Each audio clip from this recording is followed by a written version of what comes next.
Here is the Budlab software that I built. Not sure if you can see the mouse pointer, but basically this is organized in the following fashion. Over here we have buttons on the left-hand side that allow me to evaluate businesses underlying the stock. You can see the numbers. These are the four filters. Understanding the business is number one. Looking for sustainable competitive advantages is number two. Able and trustworthy managers evaluation is there. Under three, their financial performance. And then number four, IV stands for intrinsic value and margin of safety. And then sometimes I like to look at the price to book. Below that we have links to Google, Yahoo Finance videos, economic reports, comparing two companies, value line, and another subprogram that will read the text on the screen to me. Anyway, let me just run through this very quickly. Well, let's see what comes up under MGM. So MGM stock is now at $39.11. It went up 4.35% on Friday. The 52-week high was 42. The 52-week low was 11.77. But the basic question is, why did Mason Hawkins and his group purchase this particular company? This button here, when I click it, brings up multiple tabs where I can do sort of a quick evaluation. I'm going to go past this one. This is just their options page, and I don't do much in options. So let me knock that one out. If I want to look at their annual report, I can go here, click on documents, look at their 10K, which was, let's see, largely acts as a holding company through its subsidiaries, owns, operates casino, hotel, entertainment resorts across the United States and also in Macau, China. Business developments, looks like in 16 they acquired some additional properties. What's the most recent? In January of 2019, acquired real property and operations with Empire City Casinos racetrack. Subsequently, real property, not really sure where that is either. Also in December 2019, they acquired Circus Las Vegas and adjacent land. Okay, still not sure. So sometimes I'll look for the word competitive advantage. Do Control F. Competitive advantage. Okay, let's see, that only shows up a couple of times. Here we go. Primary business is the ownership of casinos, resorts, gaming, hotel, convention, dining, entertainment, retail, and other resort amenities. Own or invest in several resorts around the world. Continue to reinvest to maintain competitive advantage. Doesn't really say much. This is Guru Focus. And sometimes I like to look at the discounted cash flow to see if there's an apparent bargain. At this time, I really don't see it, but this is based on short-term last quarter earnings, so this is going to be depressed. Yeah, it's not showing much. In fact, it's showing a negative value there. But that's because things were so depressed last year during the coronavirus year. I'm going to look at their historical revenue. Now, from 2011 until about 2019, the top line revenue was in a growth phase.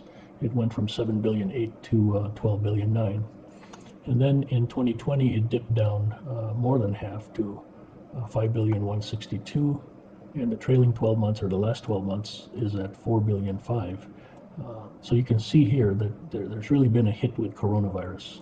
But this trend here looks really nice in terms of revenue.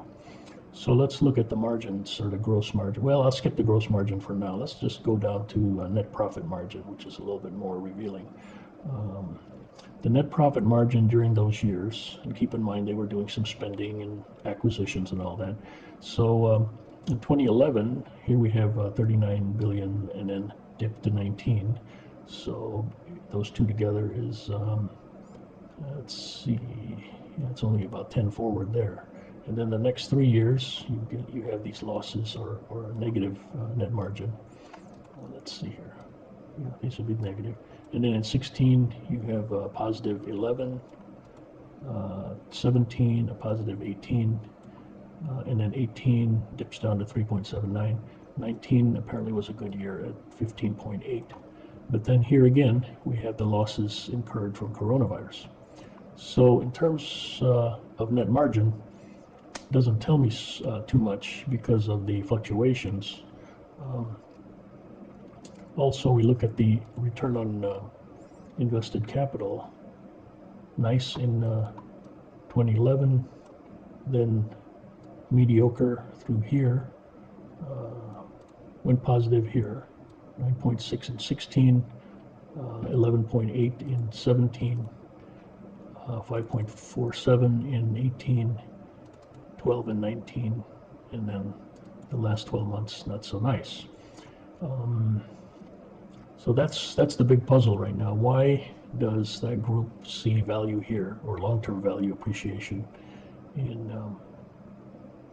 a company that has been growing, but the earnings have been fluctuating, the return on invested capital has been fluctuating.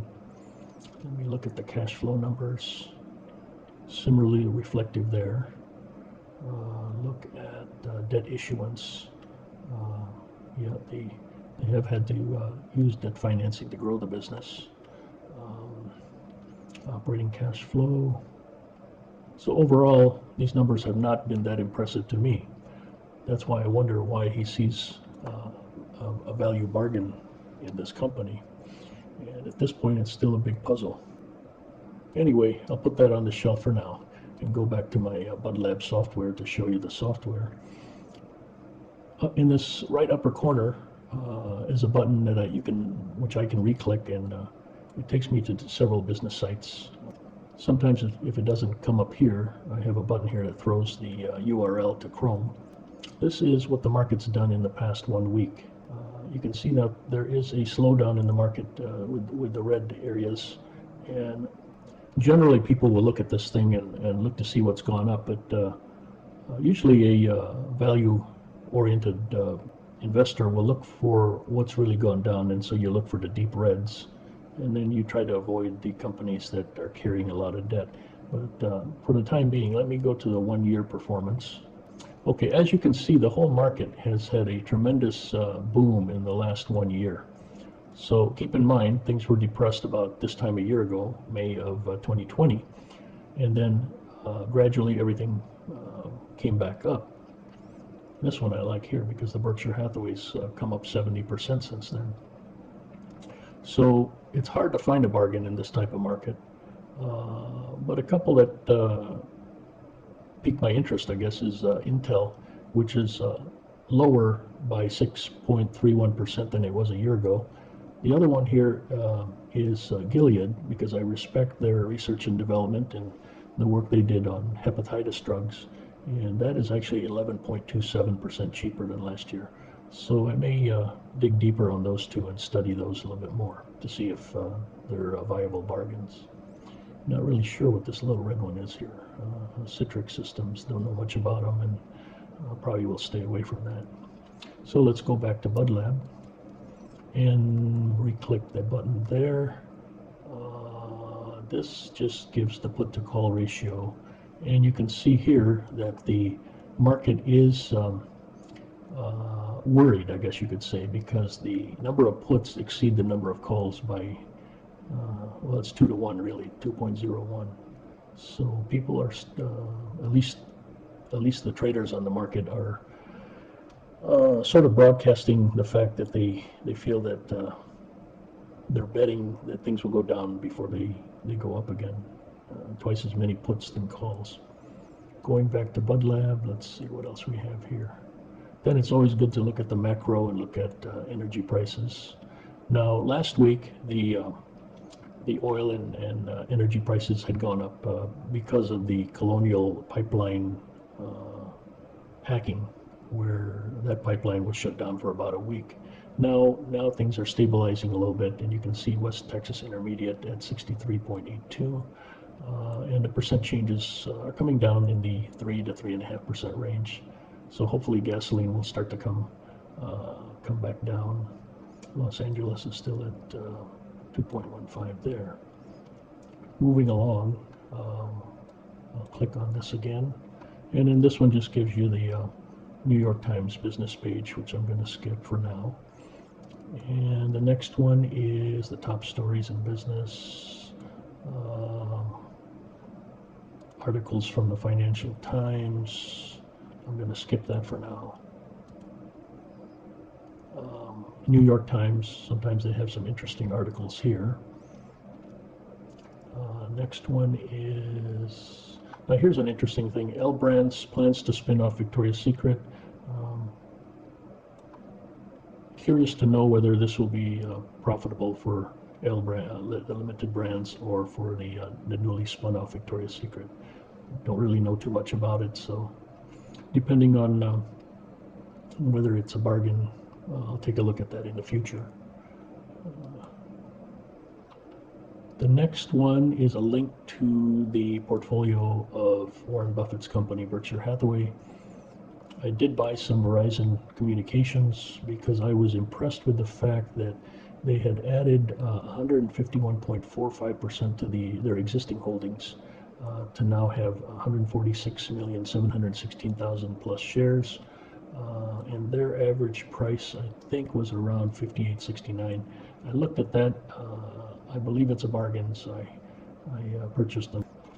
And then, let's see, next button is the other guy that I like to follow, Mason Hawkins. And as you can see here, just looking at the green, they've made some good moves. Everything looks green here in the last, I guess in the last year or so. Next one is to the New York Times.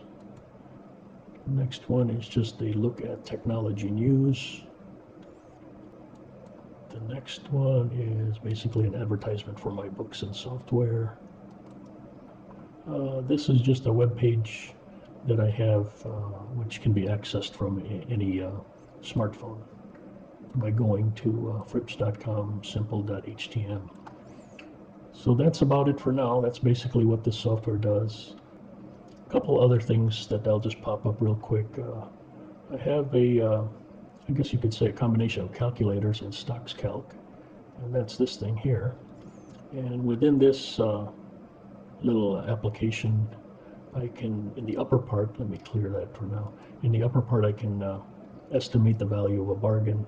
In the lower part here, I'm going to clear that. I can do the two-stage discounted cash flow model. And then here at the bottom is just a ratios calculator. But I'll do a quick one here just as an example.